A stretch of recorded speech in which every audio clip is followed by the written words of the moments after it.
इसीलिए मौजूदा हुकूमत के लोगों ने अमेरिका से गठजोड़ किया कि हम कोई गुलाम नहीं है, जो अमेरिका कहे हम वो मान लें।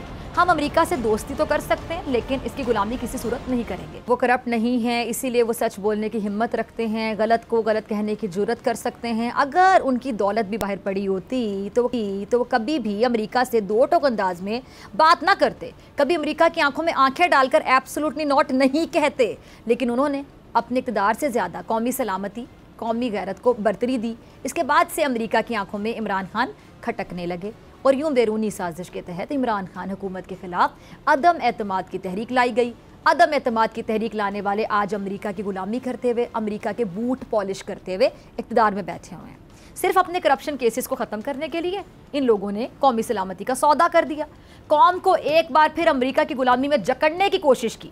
ये वही मकामी मीर जाफ़र और मीर सादिक हैं जिन्होंने मुल्क से धोखा करके अमेरिका की गुलामी कबूल की। लेकिन इमरान खान ने भरे जलसे में साफ साफ ये कह दिया कि हम कोई गुलाम नहीं है, जो अमेरिका कहे हम वो मान लें। हम अमेरिका से दोस्ती तो कर सकते हैं लेकिन इसकी गुलामी किसी सूरत नहीं करेंगे। लेकिन मौजूदा हुकूमत में बैठे मीर जाफ़र और मीर सादिकों ने अवाम और मुल्क के पीठ में छुरी घोंप दी है, सिर्फ इक़्तिदार के मज़े लेने के लिए, सिर्फ अपने करप्शन केसेस ख़त्म करने के लिए। इसीलिए मौजूदा हुकूमत के लोगों ने अमेरिका से गठजोड़ किया, इमरान खान की हुकूमत को गिराया। लेकिन इमरान खान अवाम के वोट पर डाका डालने के खिलाफ मैदान अमल में कूद पड़े और उन्होंने वो अमेरिका का धमकी आमेज़ ख़त हवा में लहरा कर पाकिस्तानी अवाम को एतमाद में लिया। अमेरिका और उनके आलाकारों के घिनौने चेहरे कौम के सामने बेनकाब किए। अब साबिक अमरीकी ओहदेदार ने भी अमेरिका के दूसरे ममालिक में रजीम चेंज करने और सियासी मुदाखलत करने का एतराफ़ किया है। साबिक अमरीकी नेशनल सिक्योरिटी एडवाइज़र ने मुख्तलिफ ममालिक में हुकूमत गिराने और फ़ौजी मुदाखलत की हिमायत करने का एतराफ़ कर लिया है। नाज़रीन, अब एक तरफ अमेरिका जमहूरियत का ठेकेदार बनता है, दूसरी जानिब अपने मुफादात की खातिर दूसरे ममालिक के अंदरूनी मामलात में दखल अंदाजी करता है। अब ये साबिक अमरीकी नेशनल सिक्योरिटी एडवाइज़र ने यह एतराफ़ करके वज़ीर-ए-आज़म इमरान खान की बात की तायद कर दी है। अमरीका का पाकिस्तान के अंदरूनी मामलात में दखल देना पाकिस्तानी अवाम को बिल्कुल कबूल नहीं है।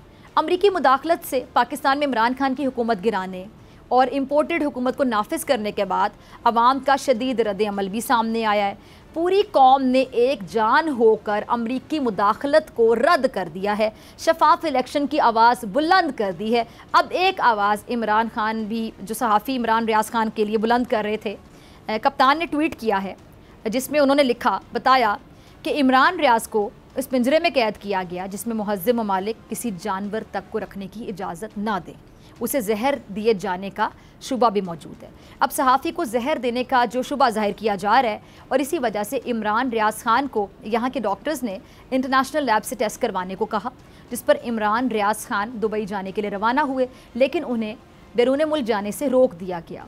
FIA ज़राए का ये कहना है कि उनका नाम ब्लैक लिस्ट में शामिल होने के बायस ये कदम उठाया गया। अब नाज़रीन, की इम्पोर्टेड हुकूमत फ़ी को दबाने के लिए क्या क्या कुछ कर रही है, लेकिन वो हक सच की आवाज़ को दबा नहीं सकती, क्योंकि हक सच की आवाज़ दबाने का सिलसिला मज़ीद नहीं चलेगा। अब ऐसे नहीं चलेगा। सब्सक्राइब करें और बेल दबाएं ताकि कोई खबर रह न जाए।